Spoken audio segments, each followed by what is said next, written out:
«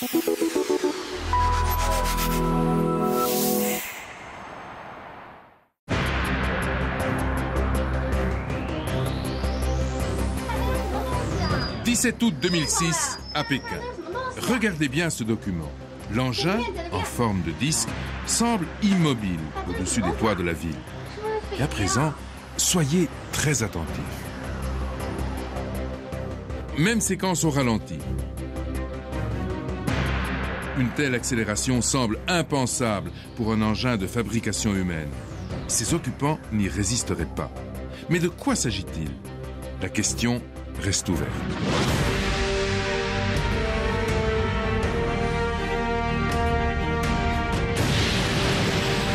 Pour la première fois, le phénomène OVNI face à la science.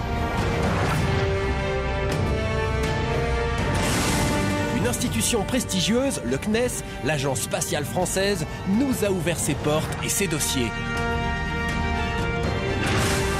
S'il s'agit d'engins venant d'un autre monde, comment ont-ils traversé les gouffres de l'espace? S'ils viennent vraiment d'un autre monde, pourquoi leurs pilotes semblent-ils nous fuir?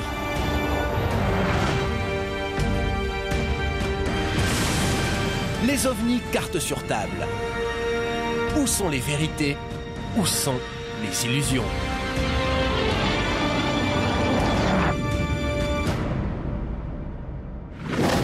Bienvenue à tous. Dans quelques instants, vous avez rendez-vous avec l'un des mystères les plus controversés de notre temps.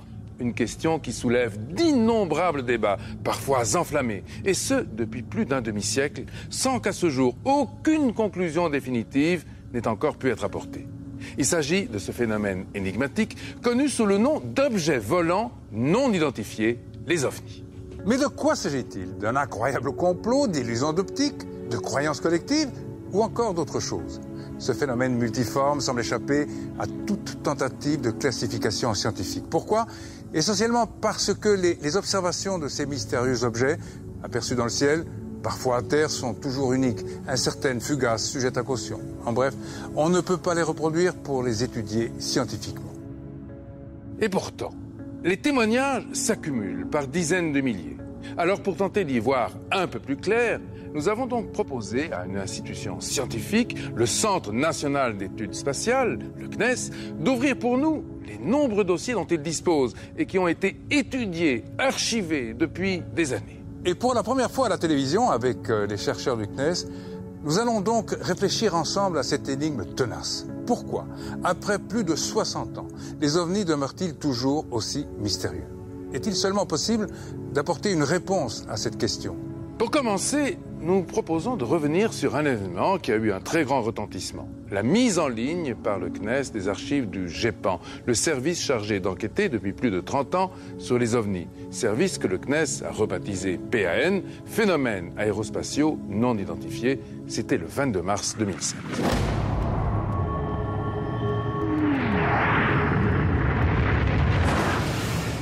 Première étape de notre enquête, la Cité de l'Espace à Toulouse. C'est là qu'a été réalisée une exposition complète sur le phénomène OVNI. Et nous y avons trouvé une foule de choses. Un intérieur de vaisseau spatial, des extraterrestres à profusion et même cette reconstitution d'un bureau d'enquête sur les ovnis inspiré par le GEPAN de l'Agence spatiale française. Jacques Arnoux, membre du CNES, a participé à la mise en ligne des fameuses archives. Une journée historique. Alors nous l'attendions cette journée du 22 mars parce qu'on avait déjà des avant-bruits, des signes avant-coureurs que ça risquait de provoquer un grand intérêt. Donc à 10h, conférence de presse, on présente le site, tout va bien, le site est ouvert au public et puis la conférence de presse termine vers 11h, 11h30, quelque chose comme ça. Une heure après, catastrophe, le site du GEPAN avait sauté à cause de trop de connexions et le site du CNES avait lui-même sauté.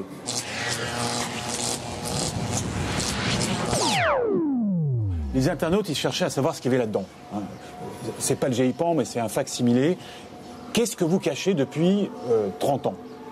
En fait, on ne cachait rien, simplement, on ne communiquait pas. Donc désormais, allez-y, c'est ouvert, vous allez regarder. Alors, que trouve-t-on dans ces archives? Des milliers de témoignages émanant de toutes les régions de France. Parmi eux, les plus troublants sont ceux des pilotes. Leur formation leur a donné une bonne connaissance des phénomènes qu'on observe dans le ciel, et donc une bonne aptitude à distinguer le vrai du faux. Voici Jacques Crine, ancien pilote de chasse sur Mirage 3. Son observation, une des plus célèbres au-dessus du territoire national, date de 1973.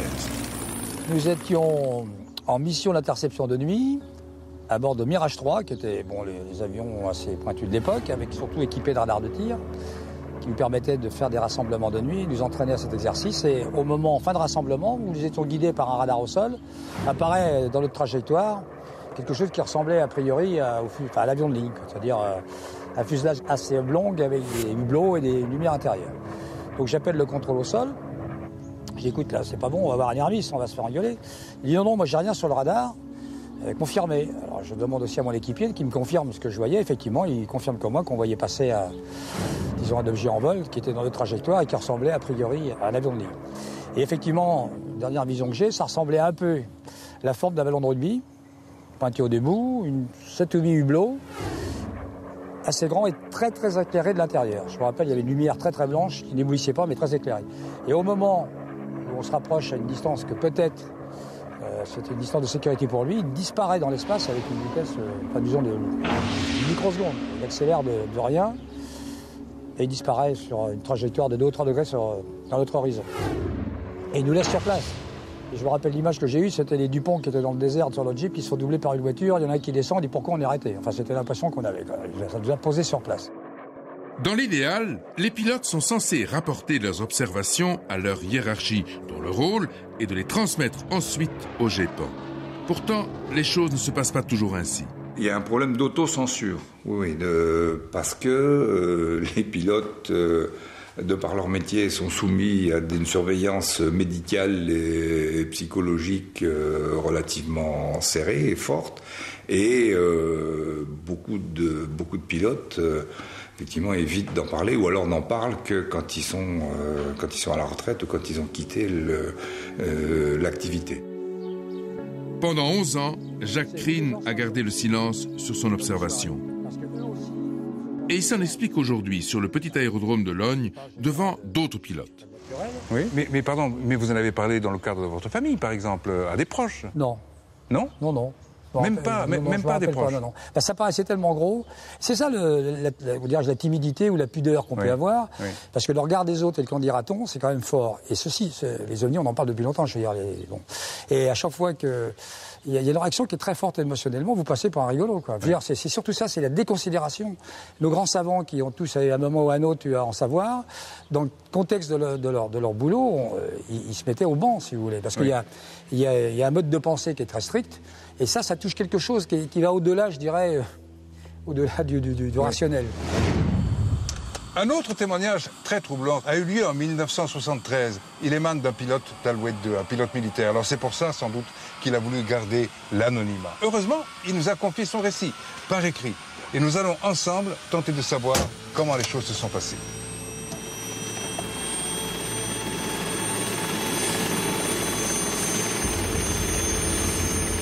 Dans l'hélicoptère à côté d'Igor, Stéphane Caplier. Il est passionné depuis longtemps par la question des ovnis. Et il va nous lire le témoignage transmis par le pilote que nous appellerons Pierre.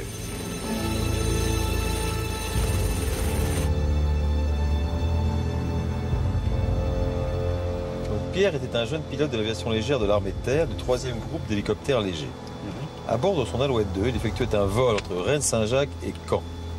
Tout d'un coup, il tourne la tête et il se rend compte que l'hélicoptère est doublé par un immense dirigeable, long comme un paquebot, je cite, sans hublot, sans lumière, sans fumée, sans aucune perturbation instrumentale. Qui se déplace donc plus vite que lui à ce moment-là? Bah, tout à fait, puisque après une observation de plus d'1 seconde, il contacte la tour de contrôle de Caen, et le contrôleur voit lui-même un écho-radar. Il confirme? Oui, tout à fait. Il voit un écho-radar traverser l'écran du nord au sud et à très grande vitesse. Oui. Alors, pour le pilote, c'est un ovni au sens extraterrestre. Oui. Au niveau des mesures, il voit quelque chose de 200 à 300 mètres de long, oui. Quelque chose de gris terne, une épaisseur très importante, pas de bruit. Alors, des bouchins vifs comme un dirigeable. Je ne sais pas ce qu'il entend par bouchin. Ouais, bouchins, ce sont les nervures à la surface de la coque du dirigeable. Voilà, donc c'était assez pointu à l'avant comme à l'arrière. Et en plus, ils disent qu'ils n'ont pas eu peur sur le coup, mais que par la suite, évidemment, ils étaient un peu tendus. Alors ils précisent, mais on les croit sur parole, qu'ils n'avaient pas bu ni consommé de drogue, surtout dans l'armée, et qu'ils n'avaient rien à vendre ni à proposer, qu'ils souhaitaient faire aucun effet d'annonce. Et ça, c'est lui qui le dit, tout ça? Oui, c'est lui tout ça, entre guillemets, que ses propos sont véridiques, incroyables, il le sait, mais véridiques.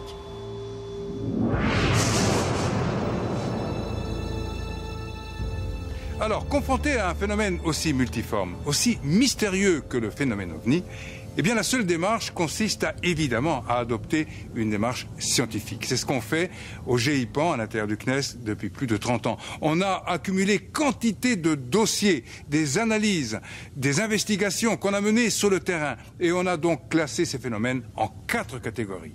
D'abord, en A, on a trouvé des phénomènes parfaitement expliqués, parfaitement identifiés. Ensuite, en B, on va rassembler les phénomènes probablement identifiés. En C, on va considérer que le rapport est incomplet et qu'on ne peut donc pas se faire une opinion. Et enfin, en D, on va rassembler les phénomènes réellement inexpliqués. Mais avant cela, tout de suite, quelques exemples de faux ovnis.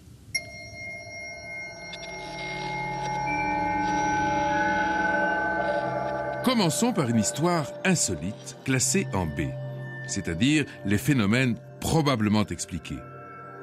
Cet objet est tombé du ciel le 25 février 1985 et il a creusé un trou de belle taille au milieu d'un champ, dans la région de Royan. 2 paysans sont témoins du phénomène.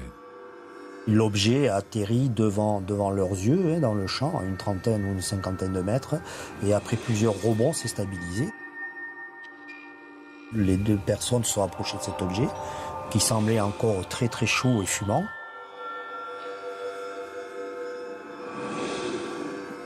Ils se sont décidés à appeler la brigade de gendarmerie locale, qui est venue sur les lieux, et ils sont arrivés à peu près 1h30. L'objet était froid, donc ils ont pu s'en approcher. Le premier aspect visuel, je dirais, de l'objet, c'était quelque chose qui ressemblait à de l'oxyde de fer, gros granuleux, sous la forme d'un cylindre de 50 à 60 cm de long sur 15 cm de diamètre, avec aucune marque extérieure apparente.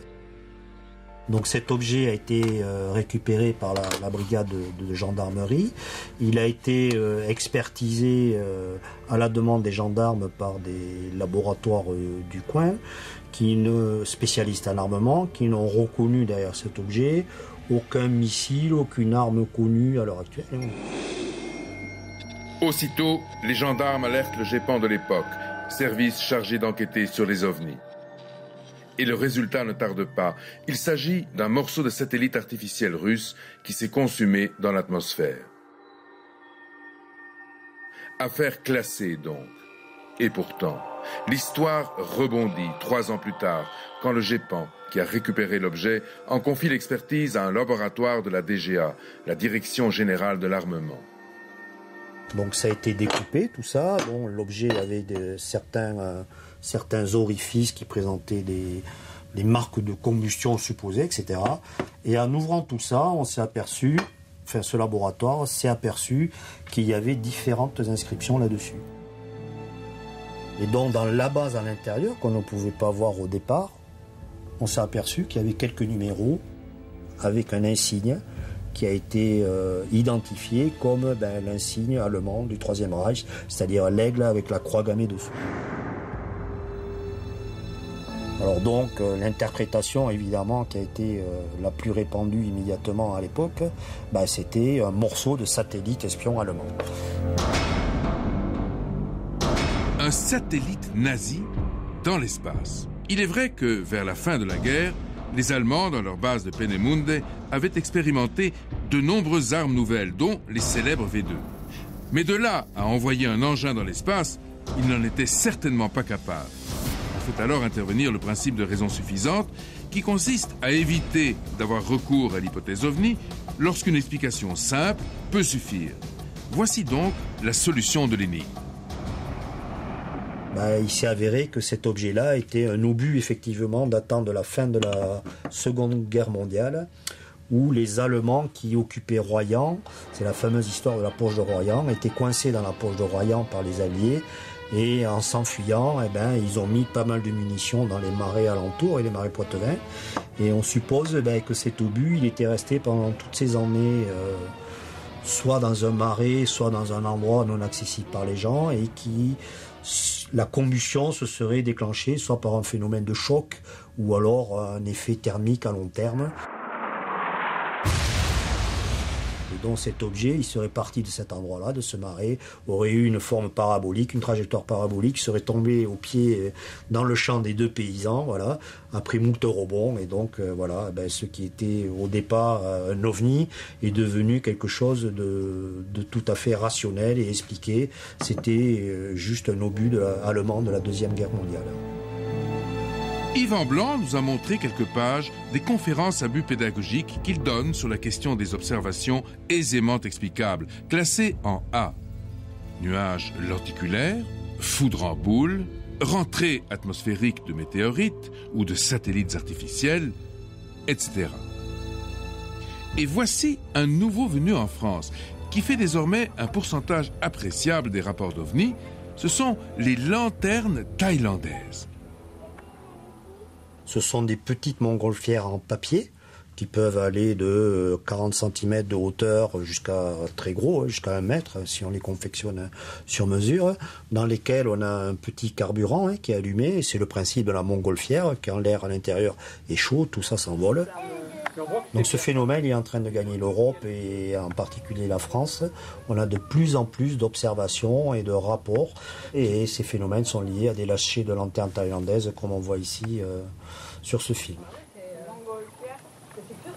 Les gens sont toujours déçus quand on leur amène une explication un peu rationnelle de leur observation, je dirais. C'est vrai pour les lanternes thaïlandaises, mais c'est vrai également pour toutes les autres observations, je dirais. Enfin, il y a la question immense des photos et des vidéos. Il y en a des milliers, comme on peut le constater en surfant sur Internet.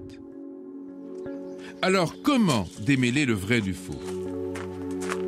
François Louange, expert en images, analyse pour nous quelques photos de faux ovnis. Commençons par ces clichés pris par un jeune collégien. Ils évoquent une véritable escadrille de soucoupes volantes. Il se trouve que l'analyse de ces photos permet de montrer de 5 ou 6 de mémoire façons différentes qu'il s'agit d'un faux. D'une façon très précise, ce gamin a collé des petits objets en forme d'ovni sur la fenêtre de sa chambre et a profité du flou ambiant pour faire des photos qui donnaient une impression tout à fait bonne. Alors c'était très instructif quand c'est arrivé, puisque justement je travaillais sur les méthodes d'analyse des photos. On pouvait montrer par exemple que c'était pas vrai son histoire parce que les ovnis étaient censés être beaucoup plus loin qu'un fil électrique qui passait tout près de sa chambre. Or, en analysant de très près l'image, on s'aperçoit que le fil est caché par l'ovni, donc c'est un peu contradictoire. On voit des lois d'illumination qui s'appliquent tout le long de l'ovni qui sont très semblables à celles du bord de la fenêtre, ce qui est quand même une coïncidence intéressante. On voit aussi une variation de taille apparente de ces objets d'une photo à l'autre qui sont en proportion exacte des variations de la taille apparente des éléments de la fenêtre, ce qui est quand même un peu bizarre pour un objet qui est censé être 10, 20 ou 50 fois plus loin, etc. Donc c'est des exemples comme ça avec lesquels on s'aperçoit que finalement, s'il est un domaine dans les ovnis où il y a du faux, c'est plutôt celui des photos. L'expertise a aussi montré que cet objet insolite, photographié par hasard lors d'un lâcher de montgolfière, n'était en réalité qu'un ballon d'enfant dérivant à 300 mètres de distance. Et c'est tout l'enjeu de l'analyse de l'image, c'est d'essayer avec des techniques qui prennent en compte le flou, la netteté des contours de l'objet, le niveau de gris de ces objets. Si vous prenez un objet noir et que vous l'éloignez, plus il paraîtra clair. Ça permet de faire des rapprochements avec d'autres objets noirs dans le plan, etc. Alors, à côté des observations explicables classées en A, B et C, il existe donc une autre catégorie de témoignages que le GIPAN classe en D. Ce sont ces observations pour lesquelles on ne trouve aucune explication. Certaines de ces affaires, comme celle de Trans-en-Provence, sont demeurées très célèbres. D'autres sont tout aussi troublantes, mais moins connues. En voici une, toute récente, qui vient de défrayer la chronique. L'observation dont Yvan Blanc va nous parler maintenant date de 2007.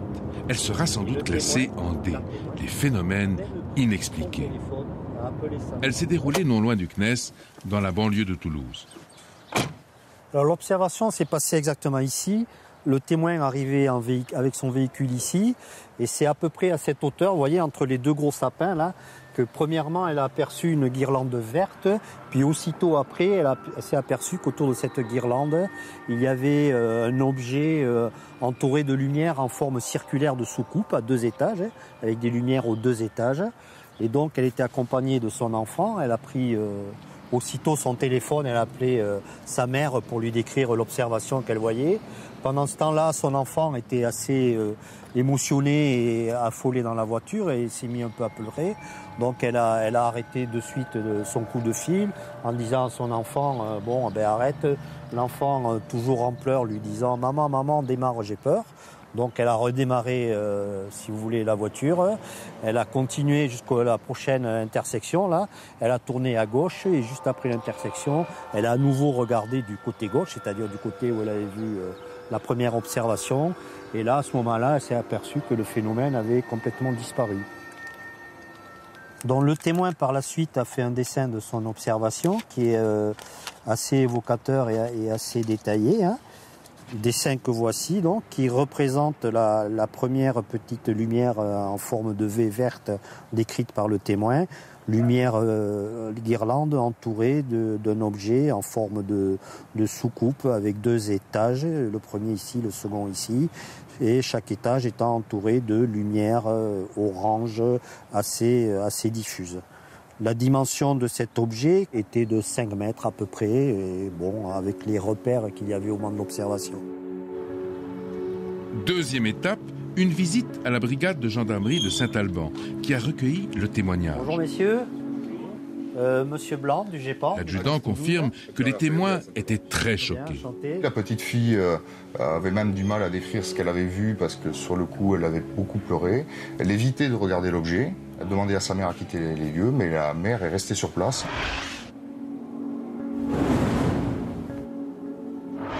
Une fois qu'elles sont parties, nous sommes rendus sur les lieux. Tout d'abord pour regarder s'il y avait des objets, des traces, des indices qui pouvaient se présenter. S'il y en avait eu, on aurait fait un gel des lieux pour faire des prélèvements. Dans ce cas-là, il n'y en avait pas.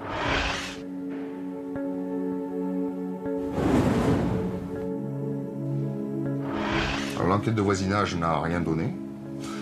Aucune personne n'a pu nous décrire le même phénomène.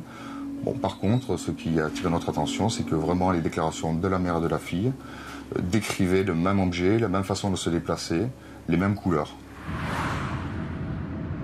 Seule la gendarmerie était habilitée à nous permettre d'entrer en contact avec les 2 témoins.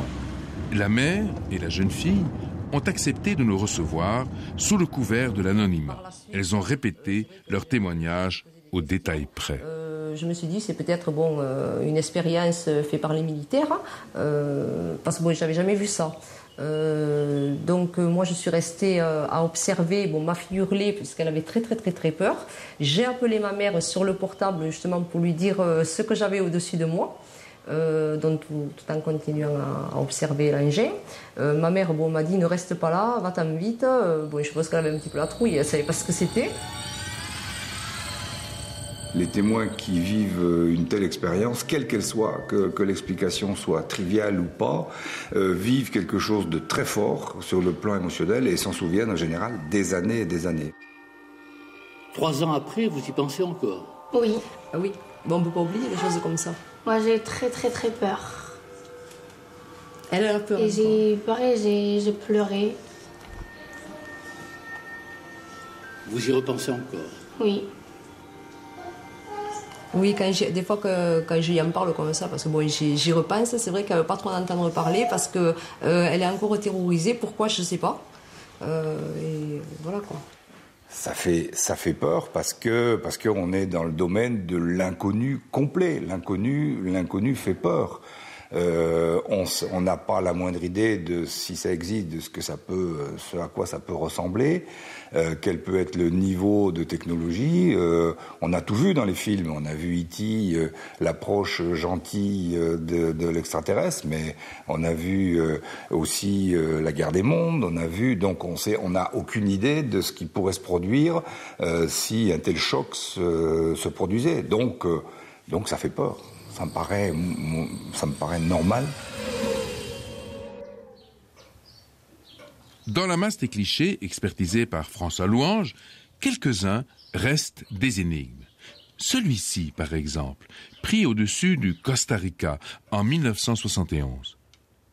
Alors si on regarde cette photo de très près, on s'aperçoit qu'elle a une forme bizarre qu'on pourrait qualifier d'une cymbale vue du dessus ou du dessous. Si on la regarde de plus près, en gros plan, ça donne ça. Alors, évidemment, si elle est au sol, elle représente un objet qui est très gros. Si elle est en l'air, on n'en sait rien, on ne saura jamais. Des études ont été faites pour essayer de voir par rapport à l'environnement quelle taille elle aurait. Donc si elle était au sol, elle serait assez grande, plusieurs dizaines de mètres dans ce cas-là.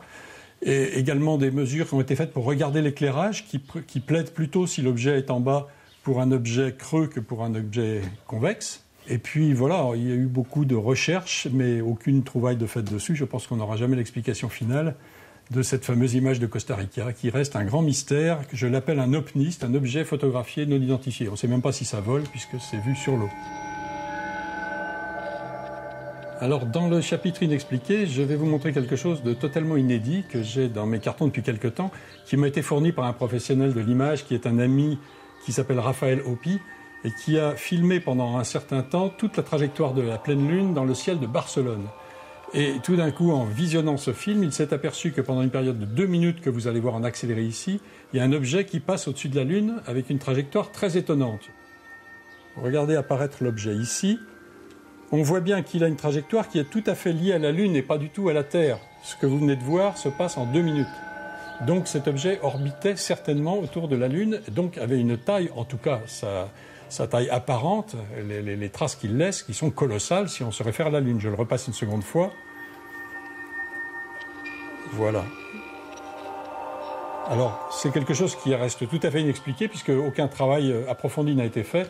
J'espère pouvoir, avec le CNES, approcher des astronomes déjà pour essayer de reconstituer à l'heure et à la date où ont eu lieu cet événement. Est-ce qu'il passait un objet connu en orbite autour de la Lune ou entre la Lune et la Terre? Je ne sais pas. Voilà, c'est un cas ouvert tout à fait inédit. Dans la mesure où il contient une grande part de mystère, le phénomène OVNI enflamme les passions. Depuis toujours, il oppose radicalement 2 camps. D'un côté, il y a les sceptiques, tenant d'une approche rationnelle, et de l'autre, il y a les ufologues. Et ces derniers n'ont aucun doute sur l'origine extraterrestre de ces mystérieux objets. Nous savons que nous avons d'énormes indices qui nous laissent penser que l'hypothèse extraterrestre est la plus séduisante. Voilà où nous en sommes. Maintenant, c'est une intime conviction, ce n'est pas une croyance. Ce n'est pas une question de foi, c'est une question de se pencher sur des dossiers solides, des dossiers politiques, des dossiers militaires, des dossiers issus de l'Air Force américaine, des services de renseignement. Et une fois que vous avez mis votre nez dans ces dossiers-là, vous ne regardez plus le ciel de la même façon. C'est une histoire où on avance de 2 pas, on recule d'un pas, mais on avance de nouveau de 2 pas. Si vous faites l'addition, vous avez quand même avancé un peu. Vous savez, le phénomène est impréhensible, c'est-à-dire qu'il nous échappe, il joue avec nous, enfin, j'ai l'impression de ça, et qu'il s'adapte. Il s'adapte à notre banque de données, il s'adapte à notre psychologie, il s'adapte à notre siècle. Il y a eu des véritables démonstrations aériennes. Il y a un témoin militaire, un officier, qui a vu une escadrille d'ovnis plonger vers le sol, vers la base aérienne où il se trouvait, en formation, faire une ressource et remonter à 45 degrés à toute vitesse. C'est quoi ça? C'est ce que les philosophes appellent une monstration. C'est une démonstration. Regardez-nous, voyez ce que nous savons faire et réfléchissez. Une question. Beaucoup d'observations, notamment aux États-Unis, ont été faites par des militaires. Est-ce que vous pensez, vous, que l'armée nous cache quelque chose? Ah, évidemment. Sans aucun doute. Sans aucun doute. Mais qu'est-ce qu'elle sait? On leur apporte des rapports, ils en ont, mais les détails, on ne peut pas les avoir. C'est bouche close. Il n'y a pas d'information. On nous dit même pas un mensonge pour nous envoyer balader. Ça n'existe pas. Dormez tranquille, messieurs, dames, il ne se passe rien. Nous voici à présent dans le splendide parc Montsouris, à Paris. Nous y avons rencontré la doyenne des ufologues français, Francine Fouéré, 85 ans. Avec son mari, René Fouéré, elle fut à l'origine d'une des premières associations ufologiques françaises.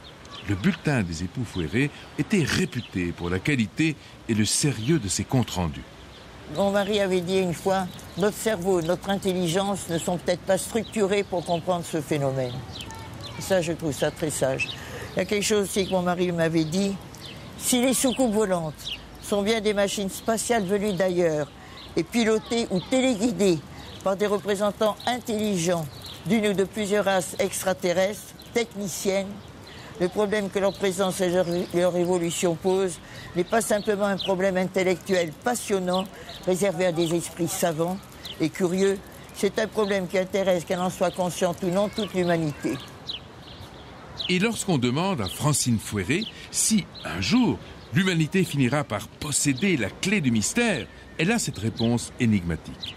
Ah ça, encore une fois, je n'en sais rien. Parce que ça ne dépend pas de nous, ça dépend d'eux.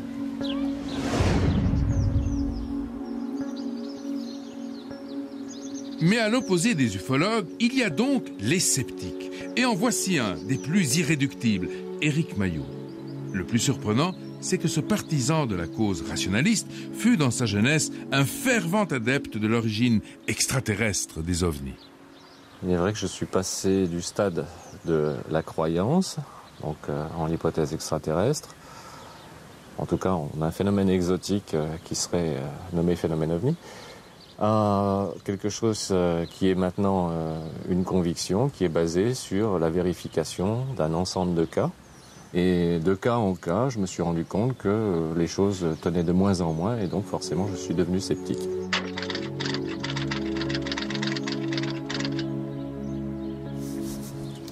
Ça fait belle lurette que dans mes rêves, il n'y a plus d'ovnis. Ça a pu éventuellement se produire dans l'enfance, mais pas du tout, du tout. Non, par contre, dans mes rêves, il y a beaucoup de choses, comme les étoiles, les bolides, les météores, les très très belles choses qui permettent aussi de rêver.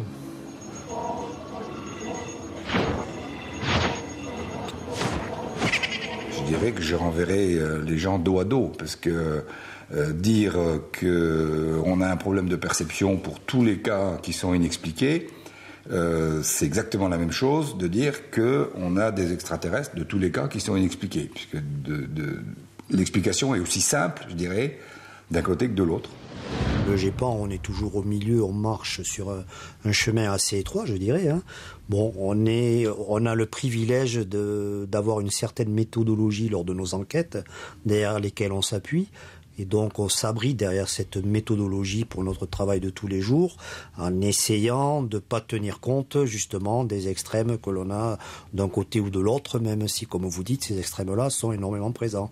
Mais en tant que représentant légal, je dirais, hein, de ces phénomènes-là en France, on se doit de rester neutre, ce que l'on essaye de faire. Alors, admettons par hypothèse que les ovnis viennent bien d'un autre monde. Comment, dans ce cas, aurait-il traversé les gouffres immenses de l'espace? Vous savez, l'univers est gigantesque. Pendant longtemps, cette question des distances rendait les astrophysiciens très dubitatifs au sujet des ovnis. Il y a sans doute de la vie ailleurs, disait-il, et peut-être même de la vie intelligente, mais comment imaginer que des visiteurs viennent de si loin? Est-ce seulement possible? Face au redoutable problème des distances, les physiciens, aujourd'hui, commencent à proposer sérieusement certaines hypothèses. Pascal Bultel évoque deux moyens susceptibles, un jour, de transporter peut-être les hommes vers les étoiles. La fusion nucléaire, espère-t-on, devrait pouvoir nous permettre d'atteindre des vitesses de l'ordre de 10% de la vitesse de la lumière au maximum. À ce niveau de performance, 30 000 km par seconde, on estime que l'on pourrait atteindre le premier groupe d'étoiles, le groupe d'Alpha du Centaure, composé de 3 étoiles, en environ 40 ans. Voici d'abord le vaisseau tel qu'on peut l'imaginer. Il est immense puisqu'il devra abriter plusieurs milliers de colons.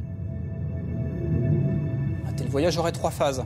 Tout d'abord une phase d'accélération qui durerait environ 2 ans et qui aurait pour objectif d'emmener le véhicule et ses passagers à 30 000 km/s. Cette première phase serait suivie d'une autre beaucoup plus longue, de l'ordre de 35 ans, pendant laquelle la propulsion serait arrêtée. Enfin, la toute dernière phase de freinage durerait environ 1 an. À noter que le voyage n'aura duré que quelques dizaines d'années. Et la majorité de ceux qui auront embarqué atteindront l'objectif.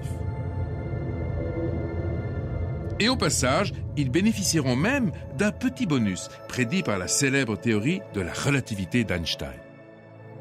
Ce que l'on peut dire, c'est que les passagers bénéficient d'un léger effet positif, car s'étant déplacés à une vitesse qui commence à s'approcher de la vitesse de la lumière, si pour un terrien, le voyage semble avoir duré 40 ans, il aura en fait duré 39 années et quelques mois pour ces passagers.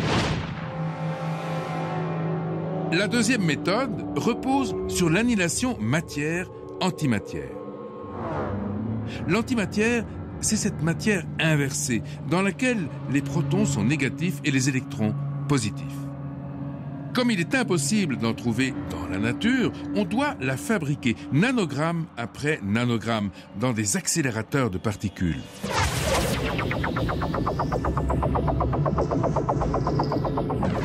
Pour la conserver, les ingénieurs doivent impérativement la confiner dans des champs magnétiques très intenses. Car lorsque l'antimatière rencontre la matière ordinaire, l'énergie libérée est gigantesque.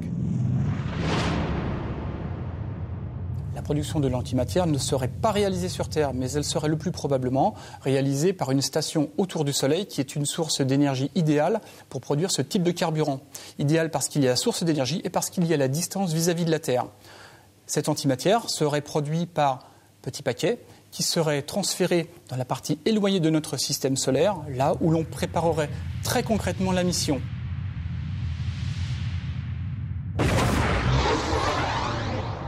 Avec 30 nanogrammes d'antimatière environ, on pourrait effectuer le voyage aller-retour Terre-Mars. Avec 1/10 de gramme jusqu'à 1 gramme d'antimatière, on pourrait atteindre les limites du système solaire. Mais nous visons les étoiles. Par exemple, celle-ci, le système de Gliese, à 20 années-lumière de la Terre, découvert voici quelques années. Certaines planètes de ce système pourraient permettre un atterrissage.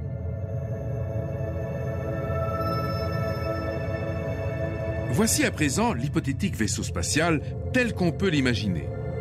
Le précieux carburant d'antimatière est généré en permanence dans ces immenses anneaux.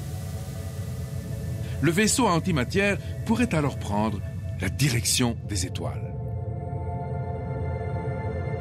Une nouvelle fois, le voyage se ferait en 40 ans, mais pour aller 5 fois plus loin qu'avec le vaisseau thermonucléaire de tout à l'heure. Et puisqu'on va 5 fois plus vite, les effets relativistes sont bien plus importants.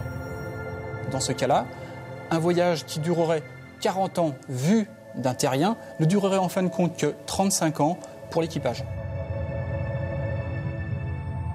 Alors tâchons de progresser. La science peut nous aider à comprendre les questions qui se posent à propos des distances. Mais il y a des mystères un petit peu plus troublants et qui résistent à l'investigation.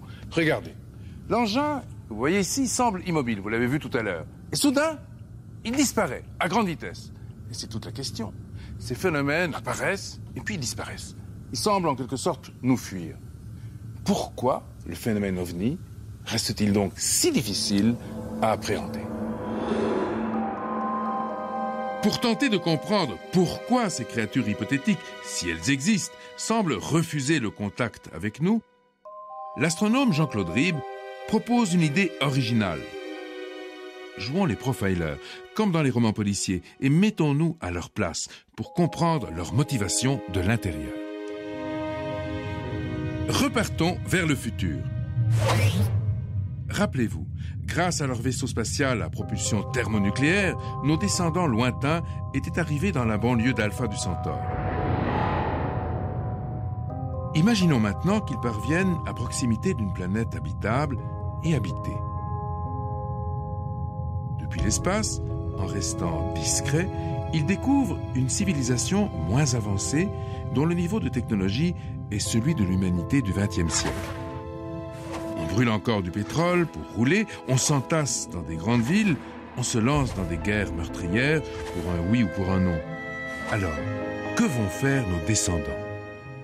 Alors, la réponse est quand même assez vite venue de dire, bon, on voit ce qui s'est passé sur Terre lorsqu'on a découvert des pays nouveaux, lorsqu'il y a eu un choc entre deux cultures, sans même parler vraiment de guerre, de conquête, mais la simple mise en présence d'une culture qui est techniquement avancée de parfois un siècle ou deux par rapport à une autre, ça peut être absolument destructeur.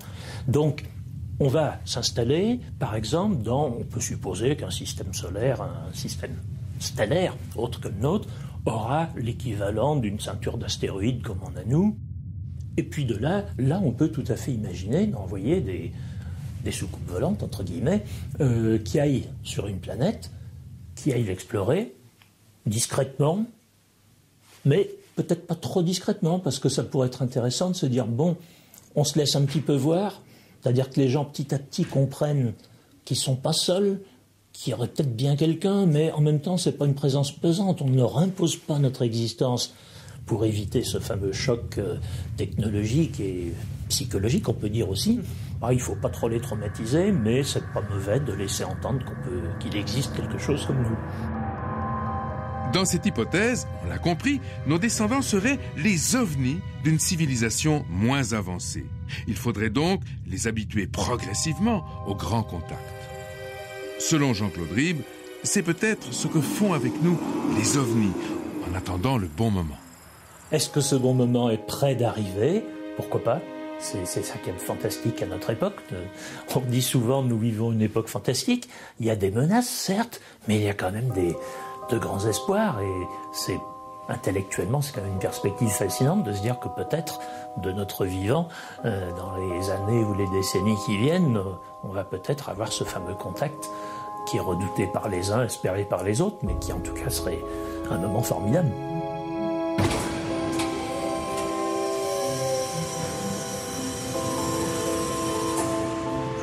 Rencontré dans les magnifiques coupoles du parc de Jolimont à Toulouse, Emmanuel Davout, un autre astronome, pousse la spéculation encore plus loin. Si les autres existent tout au fond de l'espace, il pourrait avoir 5 bonnes raisons de refuser le contact. La première, c'est celle que je préfère en fait, c'est que les civilisations extraterrestres sont tournées vers un monde intérieur, vers un monde contemplatif et que regarder le ciel et les étoiles, ça ne les intéresse pas. Il y en a d'autres, comme celle par exemple du contraste probable qu'il y aurait entre nous et une civilisation beaucoup plus avancée, qui ferait qu'il y aurait une difficulté de communication parce qu'on n'a pas les mêmes valeurs, pas les mêmes connaissances et on n'aurait sans doute pas grand-chose à se dire. Donc notre civilisation n'intéresserait pas les civilisations plus avancées. On peut aussi prendre l'exemple des civilisations dites primitives dans la jungle qui communiquent par tam-tam alors que passent par-dessus leur tête toutes les ondes électromagnétiques de nos téléphones portables et de nos émissions de radio et de télévision dont ils n'ont absolument pas conscience et qu'ils ne peuvent pas capter parce qu'ils n'ont pas la technologie qu'il faut. Ensuite, il y a une autre possibilité qui est peut-être pas très flatteuse pour nous, c'est celle du zoo, où nous serions simplement laissés tranquilles dans notre réserve naturelle et qu'ils nous observent à distance, se gardant bien de se montrer, de peur de nous traumatiser. Et enfin, il y a aussi celle de la méfiance, parce que finalement, nous sommes une civilisation un petit peu bruyante, qui émet des ondes radio un petit peu à tort et à travers, qui a envoyé des bombes atomiques dans l'atmosphère, qui est en train de changer son environnement, peut-être pas à son avantage, et donc peut-être que nous inspirons la méfiance et qu'il vaudrait mieux se garder de communiquer avec nous. Alors à présent, vous devez sans doute vous poser une nouvelle question. Si ces êtres, issus d'une biologie non terrestre, existent, à quoi pourraient-ils donc ressembler? Sont-ils différents de nous ou au contraire, est-ce qu'ils nous ressemblent? C'est l'occasion peut-être de retourner à l'exposition de la Cité de l'Espace à Toulouse. Préparez-vous à la rencontre, disent les affiches. Mais rencontre avec qui? Monstrueux ou au contraire angélique, dans notre imaginaire, l'extraterrestre prend le plus souvent le visage des intentions, bonnes ou mauvaises, qu'il nourrit à notre égard. Comme notre imaginaire est un peu limité, quand il imagine un extraterrestre, il le classe soit chez les tout bons ou les tout mauvais. C'est l'ange ou c'est le démon. Et on est bloqué avec ça. Alors, est-ce qu'il faut se contenter de ça? Non, évidemment. Parce que si on se contentait de ça, on n'irait pas le chercher. On attendrait qu'il vienne si c'est un bon, ou on craindrait qu'il vienne si c'est un mauvais. Ce qu'il faut, c'est continuer à faire ce que l'humanité fait depuis des millénaires, c'est d'explorer, d'aller vers l'inconnu, qu'on imagine un peu, mais pas trop, pour se laisser étonner. Et c'est ça qui est à l'origine presque philosophique de l'entreprise spatiale. C'est ce qu'on a répété il y a 50 ans dans le droit spatial en disant explorer, c'est l'héritage de l'humanité. C'est pas seulement des planètes, c'est pas seulement des domaines, c'est une mission d'aller vers l'inconnu. Et à ce moment-là, l'inconnu, c'est par définition quelque chose d'ouvert.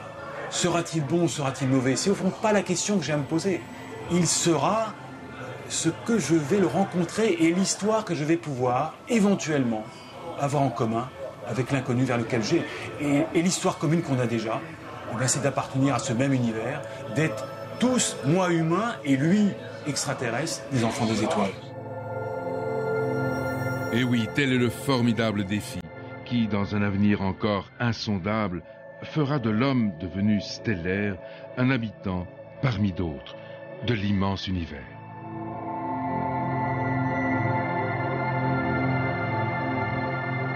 Eh bien, notre rendez-vous s'achève et pourtant, nous n'avons pas dissipé tous les mystères qui entourent ce phénomène.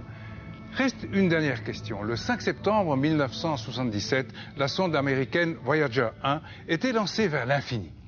Elle se trouve aujourd'hui perdue aux limites extrêmes de notre système solaire, à plus de 15 milliards de kilomètres de la Terre. Et elle emporte dans ses flancs une plaque gravée à l'image de l'homme, ainsi que de précieuses informations destinées à être recueillies, peut-être un jour très lointain, dans des milliers ou des millions d'années, qui sait, par des intelligences étrangères, quelque part dans les étoiles. Évidemment, nous ne savons pas si ces êtres existent. Et pourtant, nous allons à leur rencontre et nous leur envoyons même des messages. Alors, se pourrait-il que ces intelligences hypothétiques fassent la même chose? Qu'elles tentent de nous faire comprendre qu'elles sont là? Nous n'en savons rien, mais d'ores et déjà, à propos de ces fameux ovnis, une chose est certaine, qu'il s'agisse d'un grand mythe moderne ou au contraire d'un fait objectif non encore élucidé. En tout cas, ce phénomène aura eu l'occasion, depuis plus d'un demi-siècle, de nous obliger à nous poser une série de questions fondamentales sur l'origine de la vie, sur les mystères de l'univers, sur les dimensions de l'espace et sur celles du temps. En tout cas, mythe ou réalité, qu'ils existent ou pas, les ovnis ont au moins ce mérite, c'est de nous avoir habitués à comprendre que dans l'univers, rien n'est impossible.